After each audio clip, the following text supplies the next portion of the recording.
सहसा शेतकरी बांधवाला सुद्धा विनंती आहे माझी, आपण सहसा नवीन करायचं काय कुणी सांगितलं की आपली मानसिकता होत नाही, जुनी पारंपरिक करण्यावर लय आपला भर असते.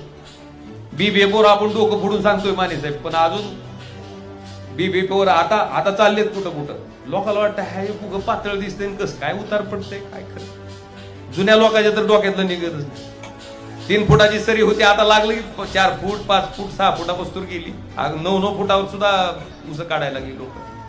सोयाबीनचं सुद्धा बीबीएफचं जे उत्पादन आहे, साध्या टिपणीनं पेरलेलं बीबीएफनं पेरलेलं दोन्हीच्या उतारात तुम्ही आता तुम्ही काय करा, एक आपलं एकरभराचा तुकडा आहे का नाही, अगर 2 एकरचा असेल 1 एकरभर त्या तुकड्यात तुम्ही साध्या टिपणीनं प्यारा आणि त्याच तुकड्यात दुसरं बीबीएफनं प्यारा आणि दोन्हीतला उतार फक्त काढून घ्या. मला वाटतं ह्या दोन्हीतला उतार तुम्ही स्वतः जेव्हा बघचाल तेव्हा तुमच्या लक्षात येईल किंवा बीबीएफनं जी पेरलंय त्याच्यात तुम्हाला जास्त उतार पडतंय. मला वाटतं ह्या पद्धतीनं